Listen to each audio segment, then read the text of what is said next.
الحمد للہ رب العالمین والصلاة والسلام علی سید الانبیاء والمرسلین وعلی آلہ الطیبین الطاہرین ومن تبعہم بإحسان الی یوم الدین یا رب العالمین اما بعد فقال اللہ تبارک وتعالی فی کلامہ المجید والفرقان الحمید اعوذ باللہ السمیع العلیم من الشیطان الرجیم بسم اللہ الرحمن الرحیم ومن يرغب عن ملة إبراهيم إلا من سفه نفسه ولقد اصطفيناه في الدنيا وإنه في الآخرة لمن الصالحين إذ قال له ربه أسلم قال أسلمت لرب العالمين ووصى بها إبراهيم بنيه ويعقوب يا بني إن الله اصطفى لكم الدين فلا تموتن إلا وأنتم مسلمون أم كنتم شهداء إذ حضر يعقوب الموت إذ قال لبنيه ما تعبدون من بعدي قالوا نعبد إلهك وإله آبائك إبراهيم وإسماعيل وإسحاق إلها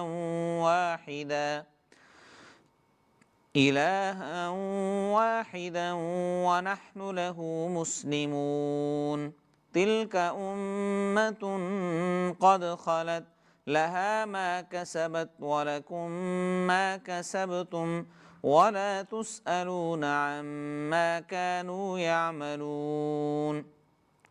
وقالوا كونوا هودا أو نصارى تهتدوا قل بل ملة إبراهيم حنيفا وما كان من المشركين قولوا آمنا بالله وما أنزل إلينا وما أنزل إلى إبراهيم وإسماعيل وإسحاق ويعقوب والأسباط وما أوتي موسى وعيسى وما أوتي النبيون من ربهم لا نفرق بين أحد منهم ونحن له مسلمون فإن آمنوا بمثل ما آمنتم به فقد اهتدوا وإن تولوا فإنما هم في شقاق فسيكفيكهم الله وهو السميع العليم صبغة الله ومن أحسن من الله صبغة ونحن له عابدون قل أتحاجوننا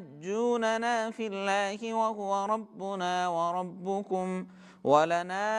أعمالنا ولكم أعمالكم ونحن له مخلصون أم تقولون إن إبراهيم وإسماعيل وإسحاق ويعقوب والأسباط كانوا هودا أو نصارى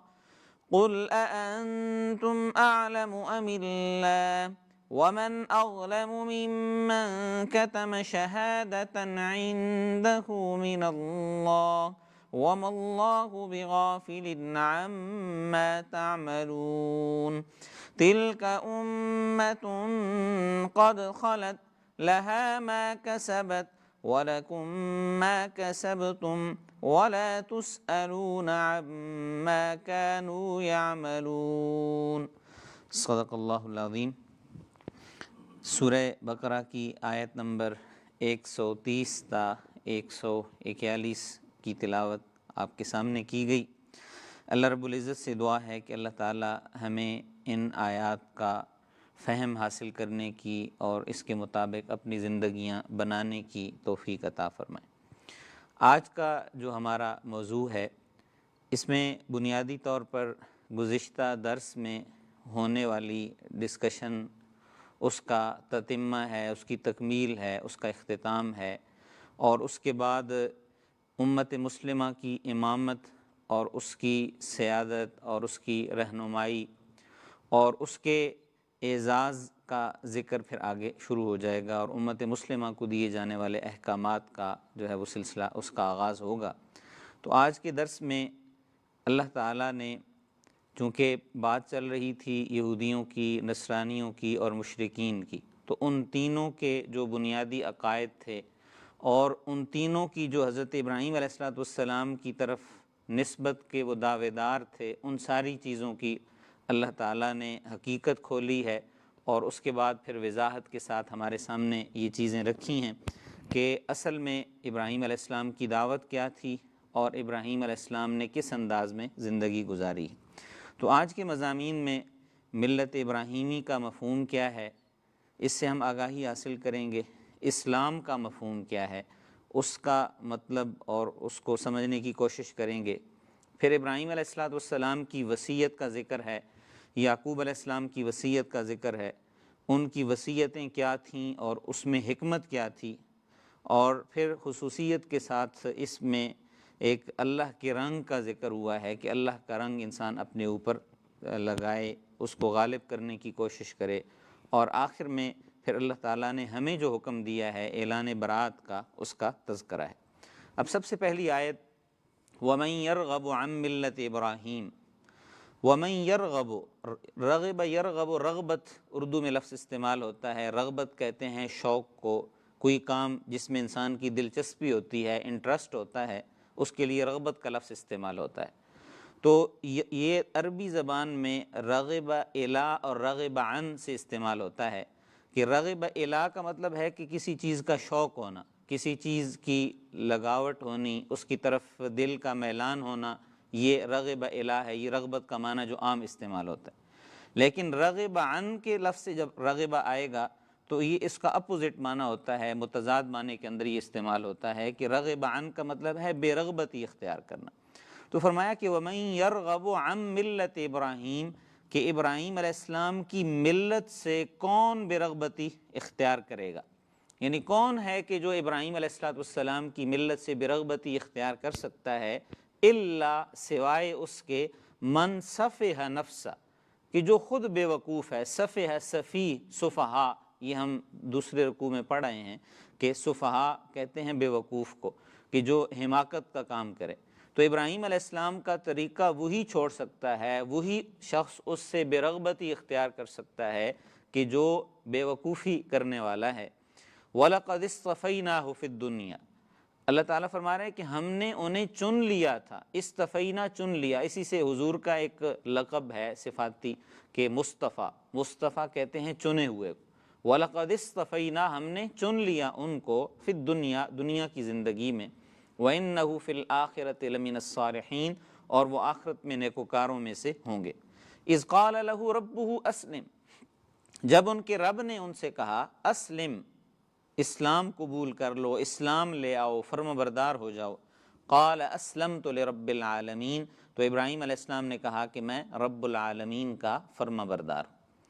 اب سب سے پہلی اس آیت کے اندر آپ غور کریں کہ ابراہیم علیہ السلام کا تذکرہ اللہ نے کیا ہے، اور اس سے پچھلی آیات میں ابراہیم علیہ السلام کا تذکرہ، ان کی امامت کا اللہ نے تذکرہ کیا، ان کی قربانیوں کا اللہ نے تذکرہ کیا،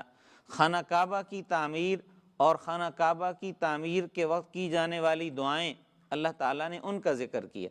وہ ذکر کر کے پھر اللہ تعالیٰ نے یہاں پہ ذکر کیا ہے کہ ابراہیم علیہ السلام کے طریقے سے بے رغبتی کون اختیار کر رہا ہے۔ اسلام کو ملت ابراہیمی کے لفظ سے اللہ نے پکارا ہے، ذکر کیا ہے کہ اصل میں یہ بات ہوئی تھی اس دن بھی، آج پھر اسی کا تذکرہ کر لیتے ہیں، اور اگلی آیت کے اندر اس کی وضاحت بھی آ رہی ہے کہ اسلام، دین اسلام ہمیشہ سے اللہ کے فرما بردار لوگوں کا جو طریقہ رہا ہے وہ اسلام کا طریقہ رہا ہے۔ اللہ تعالیٰ نے قرآن کے اندر اس چیز کو کئی دفعہ ذکر کیا ہے، ایک دفعہ نہیں، کئی مقامات پہ ذکر کیا ہے کہ پہلی جو شریعتیں تھیں، جو اللہ کے فرما بردار لوگ ہوتے تھے وہ مسلم کہلاتے تھے،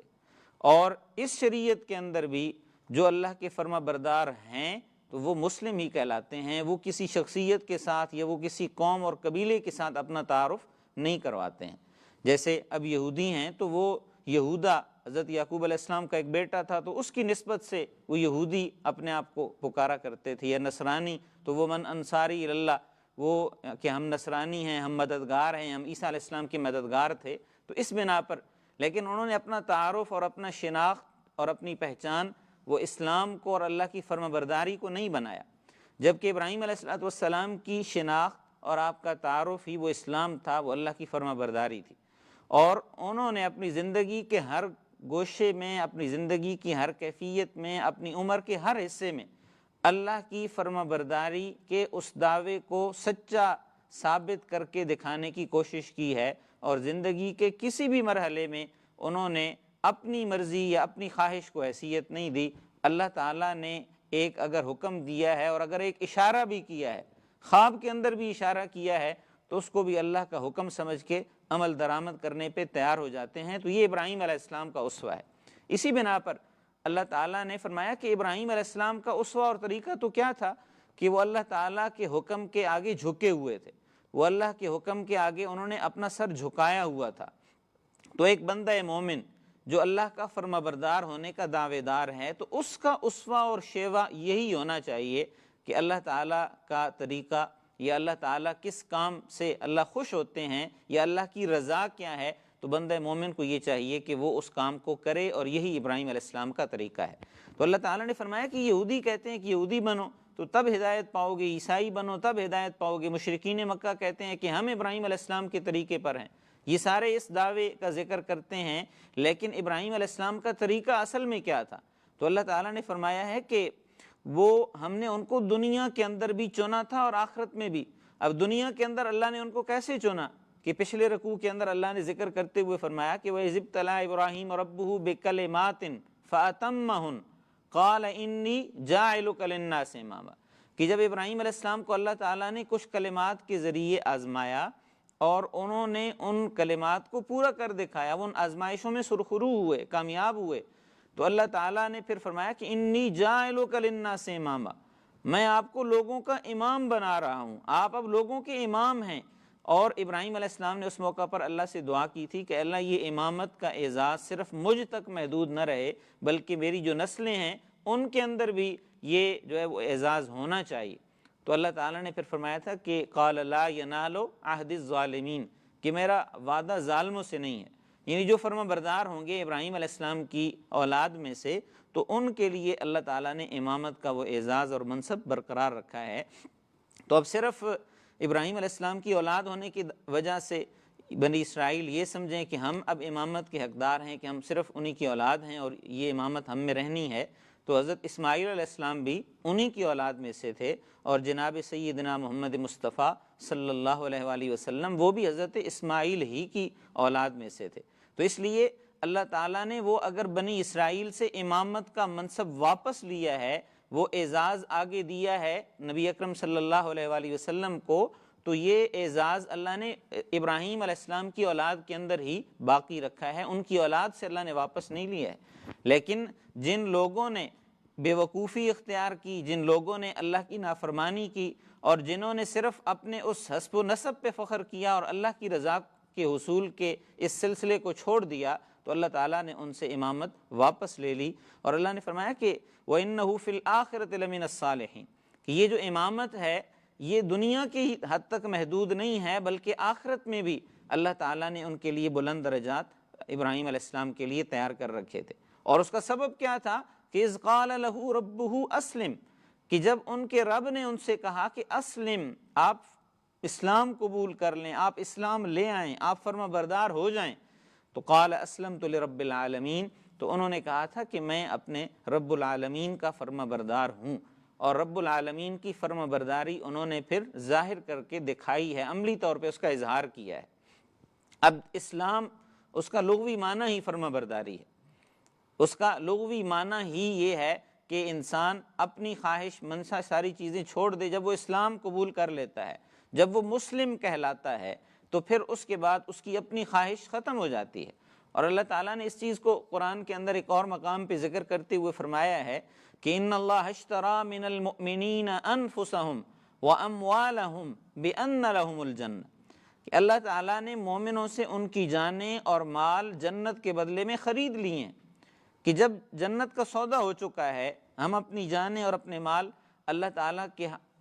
حکم کے آگے جنت کے بدلے میں بیچ چکے ہیں، تو اس کا مطلب یہ ہے کہ ہمارے جسم پہ ہماری مرضی نہیں چلے گی، ہمارے مالوں پہ بھی ہماری مرضی نہیں چلے گی، بلکہ ہمارے جسم بھی اللہ کے حکم کے تابع ہیں اور ہمارے مال بھی وہ اللہ ہی کے حکم کے تابع ہونے چاہیے۔ اور یہی اسلام کا مفہوم ہے کہ جب بندہ لا الہ الا اللہ محمد الرسول اللہ کہہ دیتا ہے تو اس کی اپنی خواہش اور مرضی ختم ہو جاتی ہے۔ اسے یہ طریقہ اختیار کرنا چاہیے کہ پھر اللہ کا حکم اور اللہ کے حکم کی بجاوری میں ابراہیم علیہ السلام کا اسوہ سب سے بہترین ہے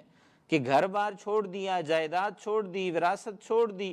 اپنا وطن چھوڑ دیا، خاندان چھوڑ دیا، ایک علاقے سے دوسرے علاقے میں، دوسرے سے تیسرے علاقے میں وہ ہجرتیں کرتے چلے گئے اور اللہ کے حکم کو پھیلانے کے لیے کوششیں کرتے رہے۔ اور پھر حتیٰ کہ ایک وقت ایسا آتا ہے کہ 87 سال کی عمر میں اللہ سے دعائیں کرتے ہیں، بڑھاپے کی حالت میں اللہ سے اولاد مانگتے ہیں، اللہ اولاد دیتے ہیں، تو وہی بچہ جب 13-14 سال کا ہوتا ہے، جب ان کا معاون اور مددگار بن رہا ہوتا ہے، تو اللہ تعالیٰ ایک اشارہ کرتے ہیں تو اس بچے کو قربان کرنے پہ تیار ہو جاتے ہیں۔ تو یہ چیزیں ہمیں بتاتی ہیں کہ انسان اس کی اللہ کے ساتھ محبت میں اور اللہ کے ساتھ تعلق میں نہ مال رکاوٹ بننا چاہیے، نہ اولاد رکاوٹ بننی چاہیے، اس کی نظر میں سب کچھ جو ہے وہ اللہ تعالیٰ ہی کا حکم ہونا چاہیے۔ وہ جس کو اقبال نے کہا تھا کہ توحید تو یہ ہے کہ خدا حشر میں کہہ دے یہ بندہ دو عالم سے خفا میرے لیے ہے، کہ بندہ دو عالم سے خفا کس لیے ہے؟ وہ اللہ کے لیے۔ اس نے دو عالم کو، دونوں جہانوں کو اپنا مقصود نہیں بنایا ہوا، اس نے مقصود اللہ کی رضا کو بنایا ہوا ہے، اور اللہ کی رضا کے لیے وہ سب کچھ کرنے پہ تیار ہے۔ اور ابراہیم علیہ السلام کے اسوہ سے ہمیں یہ چیز ملتی ہے، ان کی زندگی سے ہمیں یہ سبق ملتا ہے کہ انہوں نے اللہ تعالیٰ کے حکم کی بجاوری میں، اللہ تعالیٰ کی خوشنودی کے حصول کے لیے، اللہ کی رضا کو پانے کے لیے اپنا سب کچھ قربان کیا ہے، قربان کرنے کا عزم رکھتے تھے، اور کسی بھی موقع پر انہوں نے کوئی ہچکچاہٹ کا مظاہرہ نہیں کیا، کسی بھی موقع پر انہوں نے کسی تأمل کا، کسی جو ہے وہ غور و فکر کا نہیں، اللہ کا حکم آیا فوراً اس کو قربان کرنے پہ، اس کو پورا کرنے پہ تیار ہو جاتے ہیں۔ تو یہی چیز فرمایا کہ یہ اسلام ہے۔ اسلمت لرب العالمین، انہوں نے کہا میں رب العالمین کے آگے جھکتا ہوں۔ اور اگلی آیت میں کہ اللہ تعالیٰ یہ بتا رہے ہیں کہ ابراہیم علیہ السلام نے صرف اپنی ذات تک اس کو محدود نہیں رکھا ہے، بلکہ وَوَصَّى بِهَا إِبْرَاهِيمُ بَنِيهِ، ابراہیم علیہ السلام نے اپنے بیٹوں کو بھی اسی کی وصیت کی، وَيَعْقُوب، اور یعقوب علیہ السلام نے بھی یہی وصیت کی کہ ابراہیم علیہ السلام وہ بھی وصیت کرتے ہیں اپنے بیٹوں کو۔ ان کے دو بیٹے تھے، اسحاق علیہ السلام اور اسماعیل علیہ السلام، تو دونوں بیٹوں کو حضرت ابراہیم نے یہی وصیت کی، اور وہ وصیت کیا تھی اگلے الفاظ میں آ رہی ہے۔ اور ساتھ اللہ تعالیٰ نے یعقوب علیہ السلام کا خصوصی ذکر کیا۔ حضرت یعقوب علیہ السلام کے بارے میں ہم جان چکے ہیں کہ یہ ابراہیم علیہ السلام کے پوتے تھے، اور ان کا لقب اسرائیل تھا، اور انہی کی نسبت سے بنی اسرائیل آگے کہلاتے تھے۔ ان کی اولاد جو تھی، ان کی جو 12 بیٹے تھے، وہ آگے بنی اسرائیل کہلاتے تھے۔ تو ابراہیم علیہ السلام نے بھی اپنے بیٹوں کو یہی وصیت کی، اور یعقوب علیہ السلام نے بھی اپنے بیٹوں کو یہی وصیت کی۔ یہاں پہ وصیت کے الفاظ اللہ نے ذکر کیے ہیں۔ نصیحت اور وصیت کا فرق ہم سمجھتے ہیں کہ کوئی بھی خیر خواہی کی بات ہے تو وہ نصیحت ہے، لیکن وصیت جو ہوتی ہے وہ انسان کی آخری خواہش ہوتی ہے، کہ انسان یہ چاہتا ہے کہ اس کے جو، اور یہ وصیت ہر کسی کو نہیں کی جاتی، اپنے بہت ہی کوئی قریبی ہوتا ہے تو اس کو جو اپنی آخری خواہش بتائی جاتی ہے۔ تو ابراہیم علیہ السلام نے اپنے بیٹوں کو وصیت کی، یعقوب علیہ السلام نے بھی اپنے بیٹوں کو وصیت کی، اور وہ وصیت کیا تھی کہ یا بنی، اے میرے بیٹو، ان اللہ اصطفیٰ لکم الدین، اللہ نے تمہارے لیے دین کو چن لیا ہے۔ دین کا لفظ ذکر ہوا ہے، اللہ نے تمہارے لیے چن لیا ہے، اصطفیٰ چنا ہے۔ مصطفیٰ کا لفظ ہم نے اور پچھلی آیت میں ہم نے وَلَقَدِ اسْتَفَيْنَاهُ پڑھا ہے کہ اللہ نے چن لیا تھا۔ تو ان اللہ اصطفیٰ لکم، اللہ نے تمہارے لیے چن لیا ہے۔ کیا چیز چنی ہے؟ الدین، تمہارے لیے دین کو چنا ہے۔ دین ایک وے آف لائف، زندگی گزارنے کا طریقہ اللہ نے تمہارے لیے چنا ہے۔ فلا تموتن الا وانتم مسلمون، فلا تموتن، تمہیں موت نہ آئے، الا، مگر اس حالت میں کہ انتم مسلمون، تم فرما بردار ہو، تم اللہ کی فرما برداری کی کیفیت میں ہو۔ اور یہ ابراہیم علیہ السلام نے وصیت کی اپنے بیٹوں کو، یعقوب علیہ السلام نے اپنے بیٹوں کو وصیت کی، اور اللہ تعالیٰ نے ہمیں یہ حکم بھی دیا ہے۔ چوتھے پارے کا جو دوسرا رکوع ہے اس کا آغاز ان الفاظ سے ہوتا ہے کہ یا ایھا الذین آمنوا اتقوا اللہ حق تقاتہ وَلَا تَمُوتُنَّ إِلَّا وَأَنْتُمْ مُسْلِمُونَ، کہ اے ایمان والو اللہ سے ڈرو جیسا کہ اس سے ڈرنے کا حق ہے، اور پھر حکم کیا دیا، لا تموتن الا وانتم مسلمون، کہ تمہیں موت نہ آئے مگر اس حالت میں کہ تم فرما بردار ہو، یعنی فرما برداری کی حالت میں موت آنی چاہیے۔ اب دیکھیے ایمان والوں کو حکم دیا جا رہا ہے کہ ایمان والو اللہ سے ڈرو اور فرما برداری کی حالت میں تمہیں موت آئے۔ تو اب ایمان والے جو ایمان رکھتے ہیں ان کو اللہ تعالیٰ حکم دے رہے ہیں کہ وہ اپنی زندگی کی ہر کیفیت وہ فرما برداری کی مطابق بنائیں اور بنانے کی کوشش کریں۔ اور یہی یعقوب علیہ السلام کی وصیت تھی، یہی ابراہیم علیہ السلام کی وصیت تھی کہ ان کی اولاد وہ دین کو قائم رکھے، دین کے اوپر قائم رہے اور اپنی خواہشات کے مطابق زندگی نہ گزارے، بلکہ اللہ تعالیٰ کے بتائے ہوئے طریقے کے مطابق زندگی گزارے۔ اب اس کے بعد اللہ تعالیٰ نے آگے پھر ایک اور منظر کشی کی ہے، سوالیہ انداز میں پوچھا ہے کہ ام کنتم شہداء، کیا تم شاہد تھے؟ شاہد گواہ کو کہتے ہیں، موجود، جو گواہ وہی ہوتا ہے جو کسی واقعے کے وقوع کے وقت موجود ہوتا ہے، تو اس کو کہتے ہیں کہ یہ فلاں وقوع کا گواہ ہے۔ تو ام کنتم شہداء، شاہد کی جمع شہداء، کیا تم موجود تھے؟ کیا تم اس وقت اس محفل کے اندر موجود تھے کہ اذ حضر یعقوب الموت، کہ جب یعقوب علیہ السلام کو موت آئی تو اذ قال لبنیہ، انہوں نے اپنے بیٹوں سے کہا ما تعبدون من بعدی، تم میرے بعد کس کی عبادت کرو گے؟ قالو، انہوں نے کہا نعبد الہک، ہم آپ کے الہ کی عبادت کریں گے، وَإِلَٰهَ آبائک، اور آپ کے آباء و اجداد ابراہیم علیہ السلام، اسماعیل علیہ السلام، اسحاق علیہ السلام کے الہ کی عبادت کریں گے۔ اور ساتھ وضاحت بھی الہ واحدہ، وہ ایک ہی الہ ہے، وَنَحْنُ لَهُ مُسْلِمُونَ، اور ہم اسی کے فرما بردار رہیں گے۔ تو یہ ابراہیم علیہ السلام نے وصیت کی، اور صرف وصیت تک بات نہیں تھی کہ انہوں نے بات کر دی، بلکہ اس کے بعد انہوں نے اپنی اولاد سے یہ وعدہ بھی لیا۔ وعدہ لے کے اللہ تعالیٰ نے ذکر کیا ہے کہ یعقوب علیہ السلام نے باقاعدہ وعدہ لیا تھا ان سے کہ میرے بعد پھر کس کی عبادت کرو گے، اب مجھے بتاؤ۔ تو ان کی اولاد نے، ان کے 12 بیٹوں نے ان سے یہ وعدہ کیا تھا کہ ہم جو ہے وہ ایک الہ واحد کی، اللہ تعالیٰ کی عبادت کریں گے۔ تو یعقوب علیہ السلام کو موت آئی تھی مصر میں، کہ جب یوسف علیہ السلام مصر کے حکمران بن چکے تھے اور انہوں نے کنعان سے اپنے والدین کو، اپنے خاندان کو، اپنے بھائیوں کو، سب کو بلا لیا تھا۔ تو جب مصر میں پہنچ کے ان کے آخری لمحات آتے ہیں تو ان آخری لمحات میں وہ اپنی اولاد کو جمع کر کے پوچھتے ہیں، اپنی اولاد سے یہ وعدہ لیتے ہیں کہ میرے بعد تم نے جو طریقہ میں نے اپنایا تھا، اختیار کیا تھا، ساری زندگی جس کے مطابق گزاری ہے، تو تم نے بھی وہی طریقہ اپنانا ہے۔ اور ان کی اولاد نے، ان کے 12 بیٹوں نے ان سے یہ وعدہ لیا تھا۔ اور یہ در حقیقت بنی اسرائیل کو، یہودیوں اور نصرانیوں کو یہ کہا جا رہا ہے کہ تم یہ کہتے ہو کہ ہم یعقوب علیہ السلام کے، ہم حضرت اسرائیل کے طریقے کے اوپر کاربند ہیں، ہم حضرت ابراہیم کے طریقے کے اوپر کاربند ہیں۔ تو ابراہیم علیہ السلام کا طریقہ کیا تھا کہ ابراہیم علیہ السلام نے تو اپنی اولاد سے یہ وعدہ لیا تھا، اور پھر تم جن کی اولاد ہو بنی اسرائیل، حضرت یعقوب کا، اسرائیل ان کا لقب تھا، کہ حضرت یعقوب نے بھی تو اپنی اولاد سے یہ وعدہ لیا تھا، اپنے بیٹوں سے یہ وعدہ لیا تھا، اور آپ کے آباء و اجداد نے یہ وعدہ کیا تھا کہ وہ ایک خدا کی عبادت کریں گے اور وہ اسی کی فرما برداری کریں گے، اور اب تم کیا کر رہے ہو؟ اور یہ ذکر کر کے پھر اللہ تعالیٰ نے جو اگلے الفاظ ذکر کیے ہیں وہ الفاظ بھی توجہ طلب ہیں۔ تلک امتن، یہ ایک امت تھی، یہ ایک گروہ تھا، یہ کچھ لوگ تھے، قد خلت، وہ گزر چکے ہیں، لہا ما کسبت، ان کے لیے وہ کچھ ہے جو انہوں نے کمایا ہے،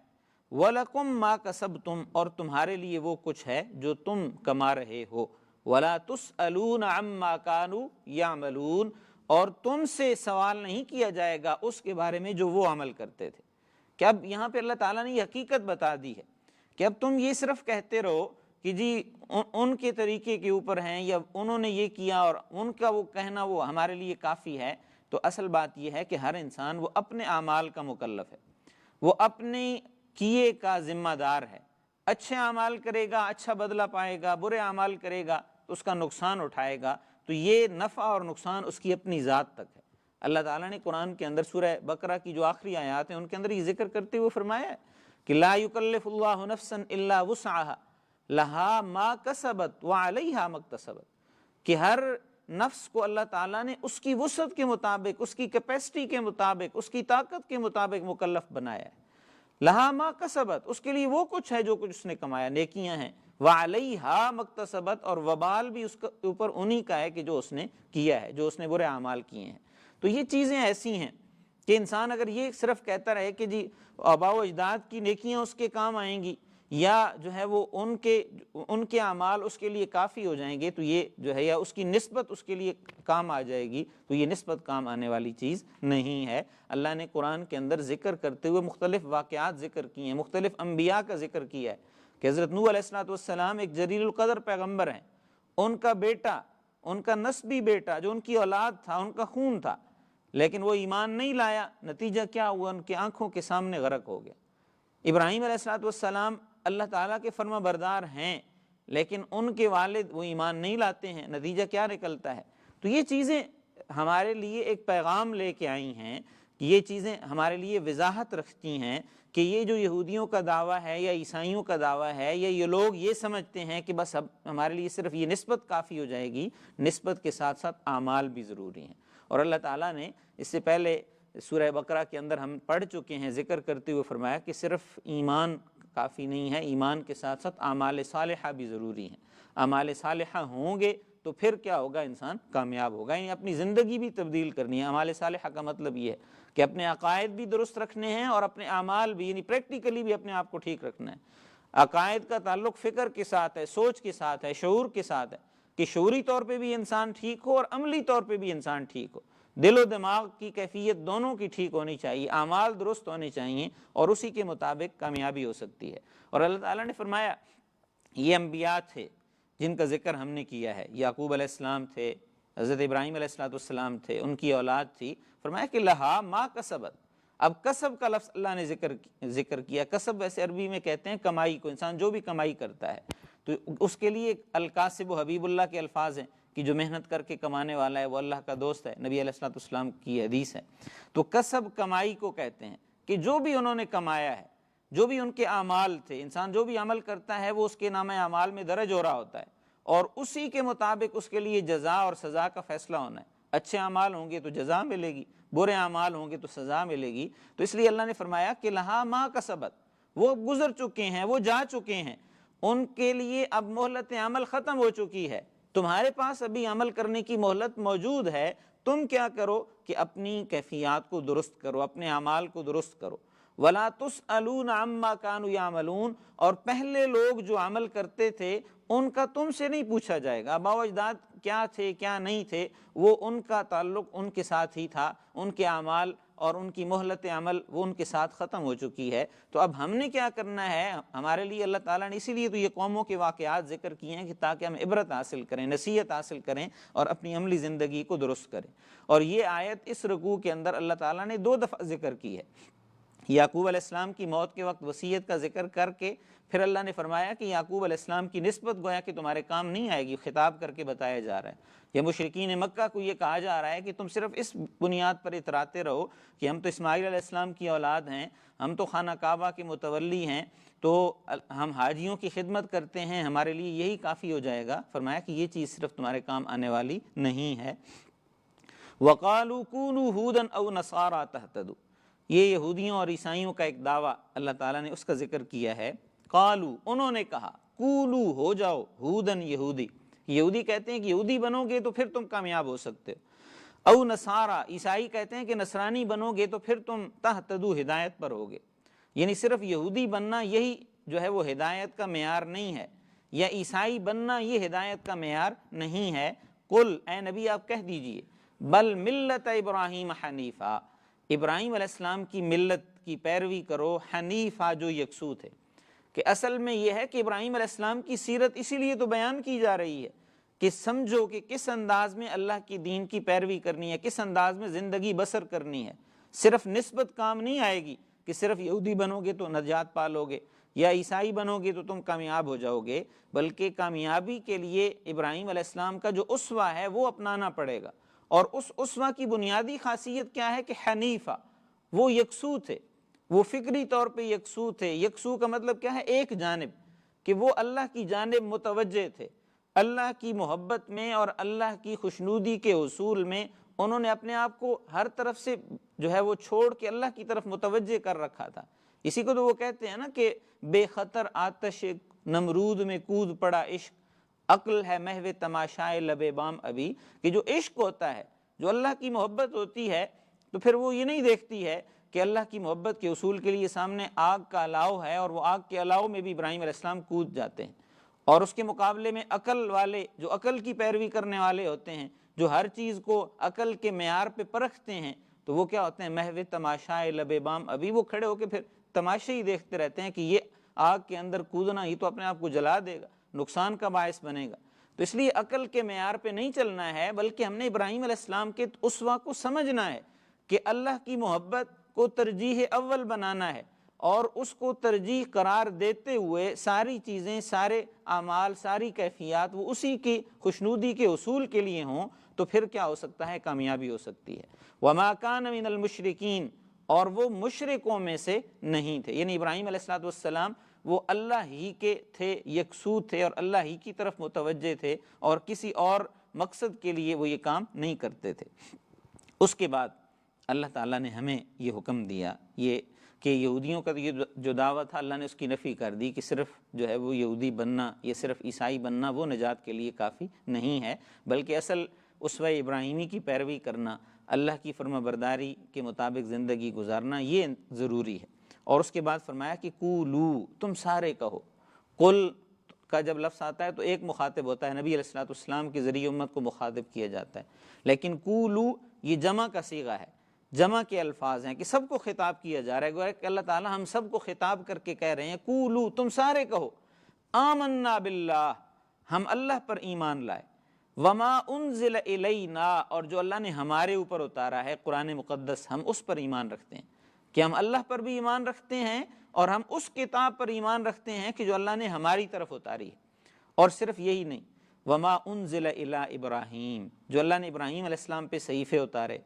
و اسماعیل، جو اسماعیل علیہ السلام کو اللہ نے رہنمائی دی، و اسحاق، اور جو اسحاق علیہ السلام کو اللہ نے کتابیں دیں، رہنمائی کی، و یعقوب، اور جو یعقوب علیہ السلام کو اللہ نے ہدایت دی، رہنمائی کی، ہم اس پہ بھی ایمان رکھتے ہیں۔ اور صرف اسی حد تک نہیں ہے، والاسباط، ان کی اولادوں کے اوپر جو اللہ نے، ان کی اولاد میں نیک لوگ تھے جو نبی تھے، ان کی جو اللہ نے رہنمائیاں کی ہیں تو ہم اس پہ بھی ایمان رکھتے ہیں۔ وما اوتی موسیٰ و عیسیٰ،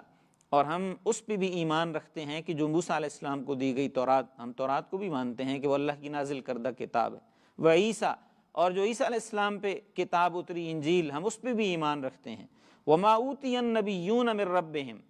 اور جو انبیاء کو دیا گیا ہے ہم اس سب پہ ایمان رکھتے ہیں، جتنے نبی آئے ہیں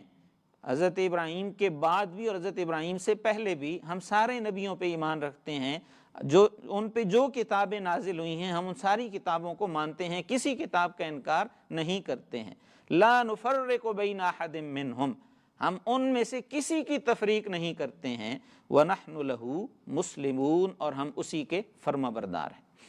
یہ اللہ تعالیٰ نے ہمیں حکم دیا ہے کہ ہم نے یہ کام کرنا ہے کہ ہم اس بات کا اعلان کریں کہ جی صرف اب یہودی ہیں تو وہ کہتے ہیں کہ صرف موسیٰ علیہ السلام، انہوں نے حضرت عیسیٰ علیہ السلام کا بھی انکار کیا، انہوں نے نبی اکرم صلی اللہ علیہ وآلہ وسلم کا بھی انکار کیا۔ اب عیسائی ہیں تو وہ حضرت عیسیٰ علیہ السلام پہ تو ایمان رکھتے ہیں، لیکن آخری نبی جناب سیدنا محمد مصطفیٰ صلی اللہ علیہ وآلہ وسلم، ان کی رسالت کا انکار کرتے ہیں، تو اس بنا پر وہ تفریق کر دیتے ہیں، وہ رسولوں کے درمیان تفریق کرتے ہیں۔ لیکن مسلمان وہ حضرت عیسیٰ علیہ السلام پہ بھی ایمان رکھتے ہیں، مسلمان حضرت موسیٰ علیہ السلام پہ بھی ایمان رکھتے ہیں، اور صرف انہی پر نہیں بلکہ ان پہ نازل ہونے والی کتابوں پہ بھی ایمان رکھتے ہیں کہ وہ اللہ کی نازل کردہ کتابیں تھیں۔ سورہ بقرہ کے وہ آخری جو آیات ہیں ان کا ذکر میں نے پہلے کیا ہے، اس کے اندر بھی اللہ تعالیٰ نے یہ ذکر کرتے ہوئے فرمایا کہ کل آمن باللہ وملائکتہ وکتبہ ورسلہ لا نفرق بین احد من رسلہ، کل آمن باللہ، کہ سارے جو ہے وہ اللہ پہ ایمان رکھتے، کتابوں پہ، رسولوں پہ، اور جو ہے وہ فرشتوں پہ، ہم سب پہ ایمان رکھتے ہیں۔ لا نفرق بین احد من رسلہ، کہ ہم رسولوں میں سے کسی میں کوئی تفریق نہیں کرتے ہیں۔ وہاں پہ بھی یہی بات کی، اور یہاں پہ بھی اللہ نے کہا کہ قولو، کہو، اللہ نے ہمیں آرڈر دیا ہے، حکم دیا ہے کہ یہ بات کہو، لا نفرق بین احد منہم، ہم ان میں سے کسی میں کوئی تفریق نہیں کرتے ہیں۔ وَنَحْنُ لَهُ مُسْلِمُونَ، نحن لہو مسلمون، ہم اسی کے فرما بردار ہیں۔ اللہ نے ہم سے یہ مطالبہ کیا کہ ہم یہ بات کہیں کہ ہم اللہ کے فرما بردار ہیں، ہم اللہ کی رضا کے لیے زندگی گزارنے والے ہیں، اللہ ہمارا مقصود اول ہے، دنیا میں کسی انسان کی خوشنودی ہمارا مقصود نہیں ہے، بلکہ خالق کائنات کی خوشنودی ہمارا مقصود ہے، اور یہی ہماری زندگی کا مقصد ہے۔ اب اگلی آیات اللہ تعالیٰ نے اس کے بعد فرمایا کہ فَإِنْ آمَنُوا بِمِثْلِ مَا آمَنْتُمْ بِهِ، اب یہ اللہ نے ایک معیار مقرر کیا ہے، فَإِنْ آمَنُوا، اگر تم ایمان لے آؤ، بِمِثْلِ مَا آمَنْتُمْ بِهِ، جیسا کہ تم ایمان لائے ہو۔ اب اس سے مراد کون لوگ ہیں؟ صحابہ کرام ہیں، کہ اگر یہ لوگ صحابہ کرام جیسا ایمان لے کے آئیں کہ انہوں نے جس طرح اسلام کو اپنا ترجیح اول بنایا تھا، نبی اکرم صلی اللہ علیہ وسلم کی صحبت سے مستفید ہوئے اور دین کو سمجھا اور پھر اپنی زندگی اس میں دین کو ڈھال لیا، اپنی زندگی کو دین کے مطابق ڈھال لیا، تو فرمایا کہ فَقَدْ اهْتَدَوْا، پھر تب ہی تم ہدایت پہ آ سکتے ہو۔ انہیں ہدایت تو اللہ سے مانگتے ہو نا، اهْدِنَا الصِّرَاطَ الْمُسْتَقِيمَ، اللہ سے ہدایت مانگتے ہیں، تو فرمایا کہ ان جیسا ایمان لاؤ، ان جیسی جو ہے وہ تقویٰ کی کیفیت، ان جیسی خشیت کی کیفیت، ان جیسی حب الہی کی کیفیت تم بنانے کی کوشش کرو، پھر تم ہدایت پر آؤ گے۔ وَإِن تَوَلَّوْا، اور اگر یہ جو یہودی ہیں، عیسائی ہیں، یہ منہ موڑیں گے، یہ ایمان نہیں لائیں گے صحابہ کرام کی طرح، یہ تینوں کا خطاب ہے کہ یہ یہودی ہیں، عیسائی ہیں، یہ مشرکین ہیں، اگر یہ ہدایت چاہتے ہیں تو ہدایت کا طریقہ کیا ہے کہ یہ صحابہ کرام کی طرح ایمان لائیں، اور ہمیں بھی یہ مطالبہ کیا جا رہا ہے کہ ہم ان جیسا ایمان، ان جیسی عملی کیفیت اپنائیں۔ وَإِن تَوَلَّوْا، اور اگر وہ منہ موڑیں گے، فَإِنَّمَا هُمْ فِي شِقَاقٍ، تو پھر یہ بدبختی کے اندر ہیں، پھر یہ کیا ہے؟ مخالفت کے اندر ہیں۔ فَسَيَكْفِيكَهُمُ اللَّهُ، اور اللہ تعالیٰ نے فرمایا کہ فَسَيَكْفِيكَهُمُ اللَّهُ، حضور کو خطاب ہے، فَسَيَكْفِيكَهُمُ اللَّهُ، اللہ کافی ہے آپ کے لیے ان کے مقابلے میں، یعنی آپ کو کسی جو ہے وہ خطرے کی یا کسی جو ہے وہ خدشے کا شکار نہیں ہونا چاہیے کہ ہم یہ کریں گے تو ہمارا یہ نقصان ہو جائے گا، اور ہمیں ٹریڈ کرنی ہے، ہم نے معاملات چلانے ہیں، ٹھیک ہے، دین اسلام اور اللہ کے حکم کی بجاوری کی قیمت جو ہے وہ دنیاوی مفادات نہیں ہونے چاہیے۔ فرمایا کہ فَسَيَكْفِيكَهُمُ اللَّهُ، اللہ ان کے مقابلے میں آپ کے لیے کافی ہے، وَهُوَ السَّمِيعُ الْعَلِيمُ، وہ سننے والا بھی ہے اور جاننے والا بھی ہے۔ صبغۃ اللہ، اللہ کا رنگ اختیار کرو۔ وَمَنْ أَحْسَنُ مِنَ اللَّهِ صِبْغَةً، یہودیت کا رنگ، عیسائیت کا رنگ، ان رنگوں کی یا ان ظاہری کیفیات کی کوئی حیثیت نہیں ہے اللہ کی نظر میں۔ جیسا کہ یہ یہودیوں کا ایک رواج تھا اس دور میں، تاریخ کی کتابوں میں لکھا ہے کہ جب کوئی بندہ یہودی بنتا تھا، اب تو یہودی جو ہے وہ نسلی مذہب بن چکا ہے کہ یہودی وہی ہے کہ جس کی رگوں میں یہودی خون دوڑ رہا ہے، وہ تبلیغی مذہب ہی نہیں رہا، لیکن پہلے زمانے کی بات ہے، جب کوئی یہودیت قبول کرتا تھا تو اس کی وہ علامت یہ ہوتی تھی کہ اس کو ایک غسل وہ دیتے تھے، جس طرح عیسائیوں کے ہاں اب بھی ہے، اس کو وہ بپتسمہ یا استباغ کہتے تھے، اور عیسائیوں میں تو اب یہ بھی ہے کہ کوئی بچہ بھی پیدا ہوتا ہے ان کے گھر میں تو اس کو وہ پادری سے غسل دلواتے ہیں، جو مذہبی ان کے پریکٹسنگ لوگ ہیں، تو وہ کہتے ہیں کہ اس کے اوپر جی ہم نے اب یہ عیسائیت کا رنگ چڑھا دیا ہے، یعنی ظاہری رنگ، یہ ظاہری وہ ایک کیفیت۔ تو اللہ تعالیٰ فرما رہے ہیں کہ صبغۃ اللہ، اصل رنگ وہ اللہ کا ہے، کہ اللہ کی اطاعت کا رنگ اپنے اوپر چڑھاؤ، اللہ کی فرما برداری کا رنگ جو ہے وہ اپنے اوپر لگاؤ، اپنی زندگیاں اس کے مطابق ڈھالو۔ وَمَنْ أَحْسَنُ مِنَ اللَّهِ صِبْغَةً، اللہ سے اچھا رنگ کس کا ہو سکتا ہے؟ کہ اصل رنگ ہی جو اپنے اوپر چڑھانا ہے وہ تقویٰ کا رنگ ہے، وہ خشیت الہی کا رنگ ہے، وہ خوف خدا کا رنگ ہے، وہ اللہ کی رضا کا رنگ ہے جو ہم نے اپنے اوپر لگانا ہے، جس کو طاری کرنا ہے۔ وَنَحْنُ لَهُ عَابِدُونَ، اور ہم اسی کی عبادت کرنے والے ہیں۔ دیکھیے پچھلی اس میں تھا نحن لہو مسلمون، ہم اسی کے فرما بردار ہیں، اور یہاں پہ کیا ہے؟ نحن لہو عابدون، ہم اسی کی عبادت کرنے والے ہیں۔ تو گویا کہ ہم نے فرما برداری بھی اسی کی کرنی ہے، اور ہم نے عبادت بھی اسی کی کرنی ہے، اور ہم نے بندگی بھی اسی کی کرنی ہے، اس سے ہٹ کے کوئی اور طریقہ نہیں ہے۔ قل، اے نبی آپ کہہ دیجئے، اتحاجوننا فی اللہ، کیا تم ہم سے اللہ کے بارے میں جھگڑا کرتے ہو؟ وَهُوَ رَبُّنَا وَرَبُّكُمْ، وہ ہمارا بھی رب ہے اور تمہارا بھی رب ہے، اللہ کے بارے میں جھگڑا کرتے ہو۔ وَلَنَا أَعْمَالُنَا، یہودیوں کو خطاب ہے، عیسائیوں کو خطاب ہے، اور یہ اللہ تعالیٰ نے سورہ ال عمران کے اندر آگے چل کے اس کو ذکر کرتے ہوئے فرمایا ہے کہ فَإِنْ حَاجُّوكَ، فقل اسلمت وجهي لله ومن اتبعن، کہ یہ اگر آپ سے جھگڑا کریں نا تو آپ کہیں کہ میں اپنا جو ہے میں نے اپنا چہرہ اللہ کے آگے جھکا دیا ہے. اور قل یا اہل الکتاب تعالوا الى کلمۃ سواء بیننا وبینکم الا نعبد الا اللہ ولا نشرک به شیء، کہ اے نبی صلی اللہ علیہ وسلم آپ اہل کتاب سے کہیے آؤ، تعالوا آؤ الی کلمۃ، ایک کلمہ کی طرف جو ہمارے اور تمہارے درمیان برابر ہے، ہم میں اور تم میں کوئی فرق نہیں ہے. ہمیں بھی اللہ نے وہی تعلیمات دی ہیں جو اللہ نے تمہیں تعلیمات دی ہیں، اور تعلیمات کیا ہیں کہ ہم اللہ کے علاوہ کسی کی عبادت نہ کریں اور ہم اس کے ساتھ کسی کو شریک نہ ٹھہرائیں. اللہ ہمارا بھی رب ہے اور تمہارا بھی رب ہے، ہمیں پالنے والا بھی وہی ہے اور تمہیں پالنے والا بھی وہی ہے، ہم بھی اسی کی فرما بردار ہونے کے دعوے دار ہیں اور تم بھی اسی کی نسبت کرتے ہو. تو فرمایا کہ تحاجوننا فی اللہ، اللہ کے بارے میں جھگڑا کرتے ہو. وَهُوَ رَبُّنَا وَرَبُّكُمْ، وہ ہمارا بھی رب ہے اور تمہارا بھی رب ہے. وَلَنَا أَعْمَالُنَا، ہمارے لیے ہمارے اعمال ہیں. وَلَكُمْ أَعْمَالُكُمْ، تمہارے لیے تمہارے اعمال ہیں. وَنَحْنُ لَهُ مُخْلِصُونَ، ہم اسی کے خالص ہیں، ہم اسی کے لیے خالص ہیں، ہم اسی کے خالص بندے ہیں. یہ دیکھیے کہ یہ آیات کے اندر جو آخر میں الفاظ آ رہے ہیں نا، یہ بھی توجہ طلب ہیں کہ نحن لہو مسلمون، نحن لہو عابدون، نحن لہو مخلصون. مسلم بھی ہم اسی کے ہیں، فرما بردار بھی اسی کے ہیں، عبادت بھی ہم اسی کی کرتے ہیں، اور مخلص بھی ہم اسی کے ساتھ ہیں. یعنی اخلاص کی کیفیت جو ہے وہ ہماری اسی کے ساتھ، اسی کی رضا کے لیے، اسی کی خوشنودی کے لیے ہم اعمال کر رہے ہیں. اور اس کے بعد پھر اللہ تعالیٰ نے فرمایا کہ ام تقولون، کیا تم یہ دعویٰ کرتے ہو کہ ان ابراہیم و اسماعیل، کہ بے شک ابراہیم علیہ السلام، اسماعیل علیہ السلام، و اسحاق، اسحاق علیہ السلام، و یعقوب، اور یعقوب علیہ السلام، والاسباط، اور ان کی اولاد، کانوا ہودن، وہ یہودی تھے، او نصارا، یا وہ نصرانی تھے. جیسا کہ ابراہیم علیہ السلام کے بارے میں وہ کہا کرتے تھے، اور قرآن میں آگے وہ چل کے آئے گا بھی کہ ما کان ابراہیم یہودیا ولا نصرانیا، کہ ابراہیم علیہ السلام یہودی بھی نہیں تھے، نصرانی بھی نہیں تھے. یہودی تو یہ دعویٰ کرتے تھے کہ ابراہیم علیہ السلام یہودی تھے، عیسائی دعویٰ کرتے تھے کہ ابراہیم علیہ السلام عیسائی تھے. تو اللہ تعالیٰ نے فرمایا کہ ابراہیم علیہ السلام کے بارے میں، اسماعیل، اسحاق علیہ السلام، یعقوب علیہ السلام، ان سارے انبیاء، جلیل القدر انبیاء، ان کے بارے میں تم یہ دعویٰ کرتے ہو، ان کی اولادوں کے بارے میں دعویٰ کرتے ہو کہ یہ یہودی تھے، یہ عیسائی تھے. ایسی بات نہیں ہے. قل، اے نبی آپ ان سے پوچھئے، اانتم اعلم ام اللہ، اانتم اعلم، کیا تم زیادہ جانتے ہو، ام اللہ، یا اللہ زیادہ جانتا ہے. یعنی یہ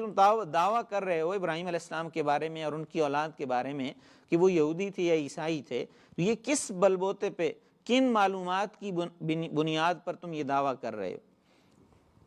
تم زیادہ جانتے ہو یا اللہ زیادہ جانتا ہے؟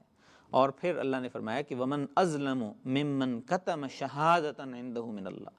ومن ازلم، اور اس سے بڑا ظالم کون ہوگا، ممن کتم، جو چھپاتا ہے، شہادتاً، گواہی کو، عنده، جو اس کے پاس ہے، من اللہ، اللہ سے.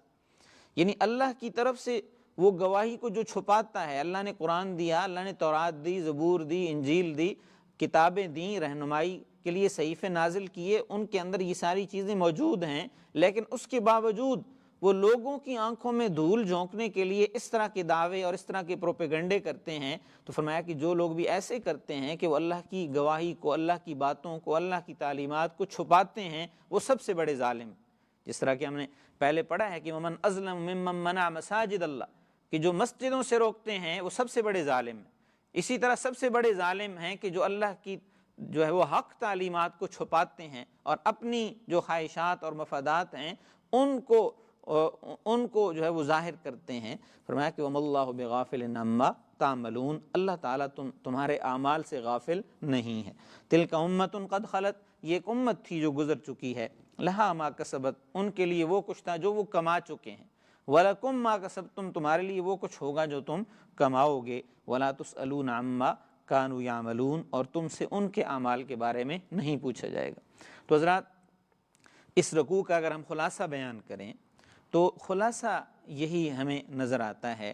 کہ اللہ تعالیٰ نے خطاب شروع کیا ہے یہودیوں، عیسائیوں اور مشرکین کو کہ جو حضرت ابراہیم علیہ السلام اور ان کی اولاد کی طرف نسبت کرتے تھے. تو اللہ تعالیٰ نے فرمایا کہ یہ پھر تم کیسی نسبت کرتے ہو کہ ابراہیم علیہ السلام تو وہ یکسو مسلم تھے، وہ اللہ کے فرما بردار تھے اور انہوں نے زندگی اس کے مطابق گزاری ہے، اور صرف اپنے تک نہیں بلکہ اپنی اولاد کو اسی بات کی تلقین کی۔ حضرت یعقوب علیہ السلام انہوں نے اپنی اولاد کو اسی بات کی تلقین کی کہ الہ واحد کی عبادت کرو، اور تم خانہ کعبہ کو 360 بتوں سے تم نے سجا رکھا ہے، تم جو ہے وہ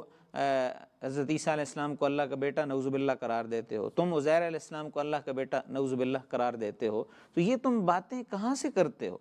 یہ تمہارا کیسا دین ہے؟ یا تم کیسے اللہ کے فرما بردار ہونے کے دعوے دار ہو کہ ادھر سے تم نے جو ہے وہ کہتے بھی ہو کہ ہم اللہ کے فرما بردار ہیں، اور ادھر سے اپنی خواہشات کو تم نے دین بنا کے جو ہے وہ لوگوں کے اوپر ایک رعب ڈالنے کی کوشش کرتے ہو۔ فرمایا کہ یہ چیزیں درست نہیں ہیں، ابھی بھی تمہارے پاس وقت ہے، اپنی اصلاح کر لو، اپنی فکر کر لو، اپنی ہمیشہ کی زندگی اس کو سامنے رکھو اور اس کی تیاری کرو۔ وہ لوگ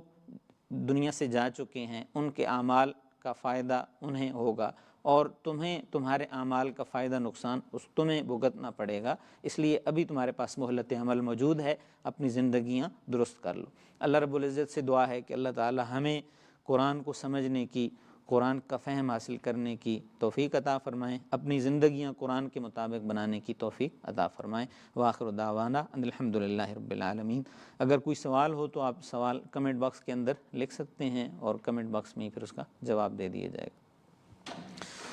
آمین۔ الحمدللہ رب العالمین، والصلاة والسلام علی سید الانبیاء والمرسلین۔ ربنا آتنا فی الدنیا حسنہ وفی الآخرۃ حسنہ وقنا عذاب النار۔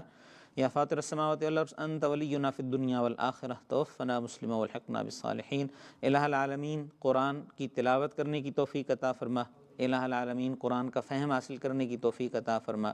الہ العالمین ہمیں قرآن کے ساتھ جڑنے کی توفیق عطا فرما، نبی اکرم صلی اللہ علیہ وسلم کی سیرت کو پڑھنے کی، سمجھنے کی اور عمل کرنے کی توفیق عطا فرما۔ الہ العالمین جو لوگ پریشان حال ہیں اپنے خصوصی فضل سے پریشانیاں دور فرما۔ الہ العالمین جو لوگ بیمار ہیں انہیں شفائے کاملہ عاجلہ نصیب فرما۔ الہ العالمین جو لوگ اس دنیا سے اہل ایمان رخصت ہوئے ہیں ان کے درجات کو بلند فرما، ان کے لواحقین کو صبر جمیل عطا فرما۔ بالخصوص جن لوگوں نے مریضوں کے لیے دعاؤں کا کہا ہے، الہ العالمین خصوصی طور پہ اپنے خصوصی فضل کے ساتھ تمام مریضوں کو، ان مریضوں کو شفائے کاملہ عاجلہ نصیب فرما۔ الہ العالمین ہم میں سے جن لوگوں کے والدین حیات ہیں انہیں اپنے والدین کی خدمت کرنے کی توفیق عطا فرما، جن کے والدین اس دنیا سے رخصت ہو گئے، والدین میں سے کوئی ایک رخصت ہو گیا، اس کے درجات کو بلند فرما۔